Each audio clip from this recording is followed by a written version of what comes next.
বলা না বলার জগতে আপনাকে স্বাগত জানাই। ছোট গল্প বাণী মা, রচনা তারাশঙ্কর বন্দ্যোপাধ্যায়, পাঠ সৌরভ হাওলাদার। আমার মেয়ে বাণী 5 পার হইয়া সবে সে 6 পা দিয়াছে। হঠাৎ তার জীবনে একটা পরিবর্তন দেখা দিল। সে পাকা গিন্নি হইয়া উঠিল। সংসারের সকলেই সেজন্য আমাকে দায়ী করিলেন, বলিলেন বাপের আদরেই মেয়েটির মাথা খাওয়া গেল। বিবরণটা এই: বাণীর আগে আমার আরেকটি মেয়ে হইয়াছিল, কালো মেয়ে, একটি চোখ টেরা। তার নাম দিয়াছিলাম বুলবুল। বুলবুল শেষে সংক্ষিপ্ত হইয়া বুলুতে পরিণত হইয়াছিল। সেই বুলু অকস্মাৎ একদিন চলিয়া গেল। প্রথমটা সে আঘাতে পাগলের মতো হইয়া গিয়াছিলাম। এখনো মধ্যে মধ্যে মনে হয় অপূর্ব সেই আঘাত। মানুষ যে কতখানি ভালোবাসিতে পারে, শোকের নির্মম আঘাত না হইলে সে তাহা উপলব্ধি করিতে পারে না। নারিকেলের ছোবড়া ও খোলার মতো হৃদয়ের আবরণটা না ভাঙিলে অন্তঃস্থলের শস্য এবং পানীয়ের অমৃত রসের সন্ধান পাওয়া যায় না। কিন্তু শোক চিরদিন থাকে না। চিরদিন কেন, শোক বোধ করি সুখের চেয়েও স্বল্পক্ষণ স্থায়ী। শোক আস্বাদে অতি তীব্র কিন্তু অপূর্ব। তাহার প্রভাব অতি পবিত্র। শোকে মানুষকে উদার করে, পঙ্কিলহীনতার ঊর্ধ্বলোকে লইয়া যায়। তাই শোক স্বল্পদিন স্থায়ী। মানুষ টানিয়া টানিয়া শোকাহতকে নিচে নামাইয়া আনে। প্রকৃতিও পরিহাস করিয়া তাহাকে নিম্নলোকে ঠেলিয়া দেয়। আমাকে যে অত্যন্ত সবলে শোকের রাজ্য হইতে টানিয়া নিচে নামাইল, সে ওই বাণী। বাণীর বয়স তখন সবে 4 বৎসর।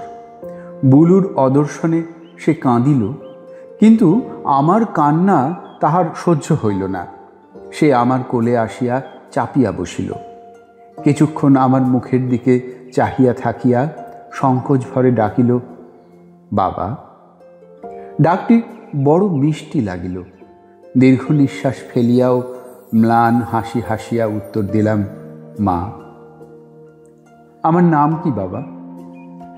বুলবুলের নাম দিয়াছিলাম বুলবুল, দুলদুল, ফুলফুল, টুলটুল ইত্যাদি। ছড়াটা অনেক বড় ছিল, কিন্তু বুলবুলের স্মৃতির সহিত সে ঝাপসা হইয়া আসিয়াছে।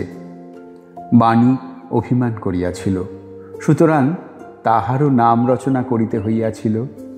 বাণী সেই নামের ছড়া শুনিতে চাহিল।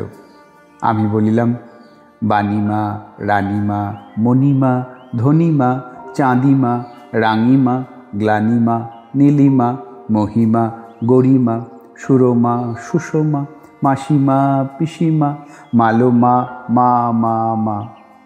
সঙ্গে সঙ্গে তাহাকে বুকে জড়াইয়া ধরিলাম।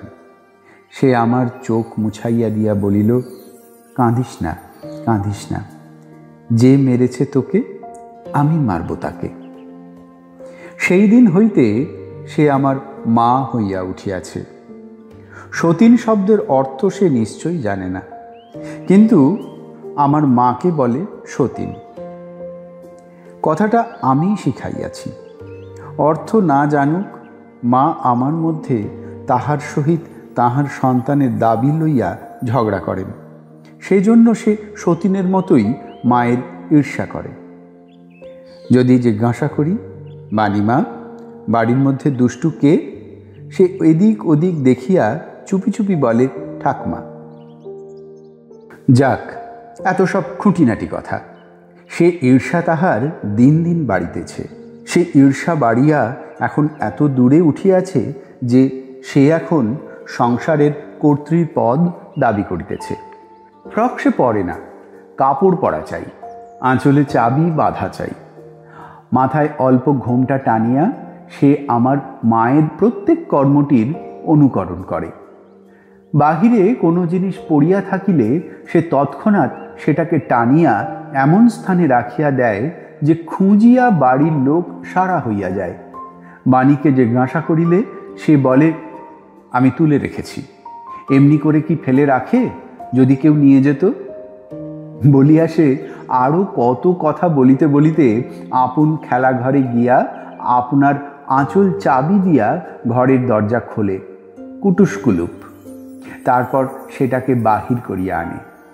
এই খেলাঘর যে তাহার কয়টা তাহার হিসাব কেহ জানে না, আর স্থান পরিবর্তন তো অহরহ হইতেছে। সেদিন বাড়ির মেয়েদের নিমন্ত্রণ ছিল এক বিবাহ বাড়িতে। মা বলিলেন, বাবা, বৌমার গহনার বাক্সটা যে বের করে দিতে হবে। বাহির করিয়া দিলাম। বাণী চিৎকার আরম্ভ করিল, আমার গহনা! আমার মা নিজের নিরাভরণা মূর্তি দেখাইয়া বলিলেন, তুই যে বলিস তুই আমার সতীন, তোর বাপের মা, তুই গয়না পরবি কি?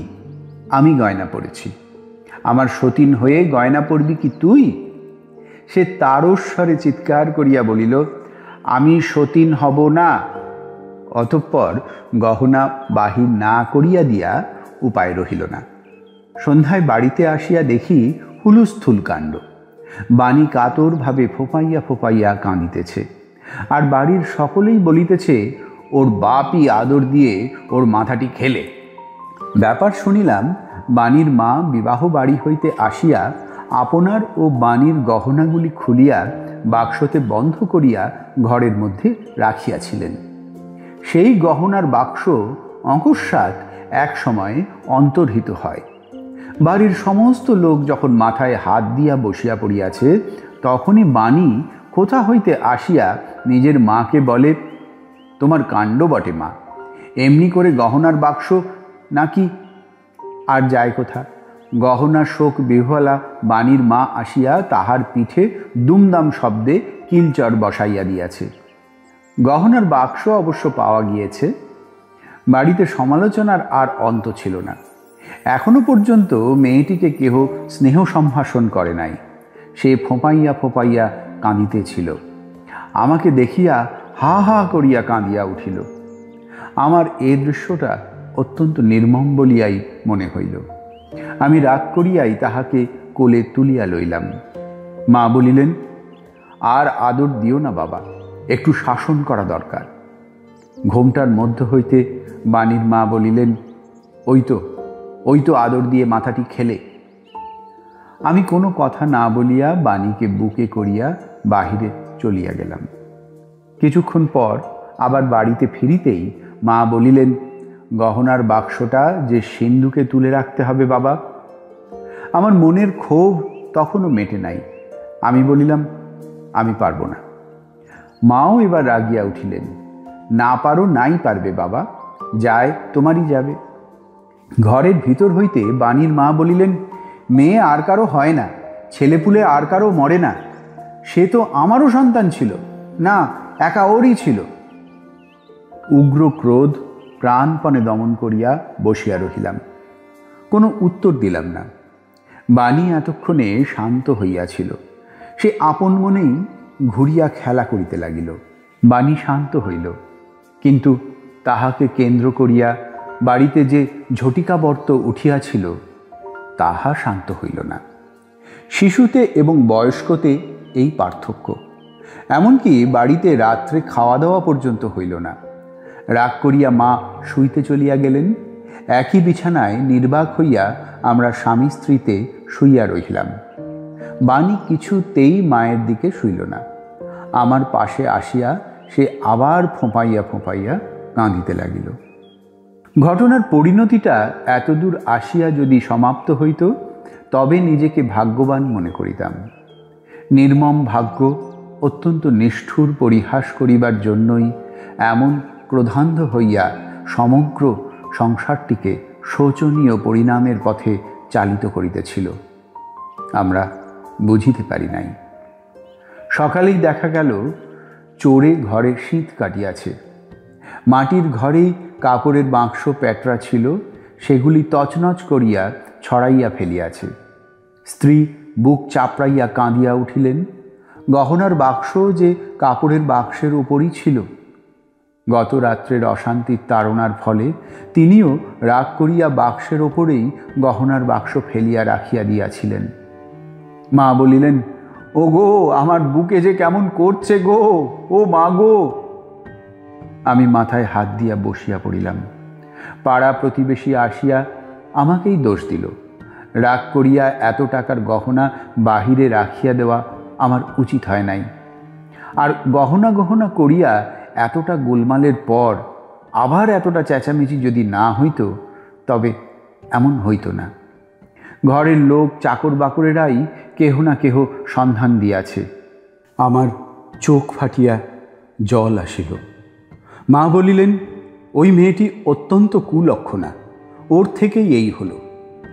পাড়া প্রতিবেশীরা সায় দিল। একজন বলিল, ওরই দৃষ্টিদোষে সে মেয়েটা গিয়েছে। একজন বলিল, সে আর কি করবে বলো, এখন পুলিশে খবর দাও। হ্যাঁ, মনে ছিল না, তাড়াতাড়ি উঠিয়া বাহির হইলাম। বাবা, দারুণ দুর্দান্ত ক্রোধে আমার অন্তরটা সারা হইয়া উঠিল। সকল অনর্থের মূল ওই অলক্ষণা মেয়েটা আবার পিছনে ডাকিতেছে। ক্রুদ্ধ হইয়া ফিরিয়া দাঁড়াইলাম। বাণী পিছনের দিকে একবার চাহিয়া দেখিয়া বলিল, গহনার বাক্স আমি রেখে দিয়েছি বাবা। মায়ের যা কাণ্ড! কোথায় কোথায়? সেই চানঘরের পাশে চোরকুঠুরিতে, আমার খেলা ঘরে, কুলুপ দিয়ে। তাড়াতাড়ি তাহাকে বুকে তুলিয়া লইলাম। বলিলাম, কই, বের করে দেবে, চলো তো মা। সে বলিল, সেই যে মা যখন তোমার সঙ্গে ঝগড়া করছিল তখনই আমি দেখলাম, দেখে বলি সামলিয়ে রেখে দিই। খেলাঘরেই বাক্সটি দেখলাম। তাড়াতাড়ি তুলিয়া লইতে গেলাম। বাণী বাধা দিয়া বলিল, দাঁড়াও, কুলুপ খুলি। বলিয়া সে শূন্যে চাবি ঘুরাইয়া মুখে শব্দ করিল, কুটুস কুলুপ। এতক্ষণ শুনলেন ছোট গল্প বাণীর মা। রচনা তারাশঙ্কর বন্দ্যোপাধ্যায়। পাঠ সৌরভ হাওলাদার। বলা না বলার জগতে এমন নানা কাহিনীর হদিশ থাকছে। অনুগ্রহ করে চ্যানেলটি শেয়ার, লাইক এবং সাবস্ক্রাইব করুন।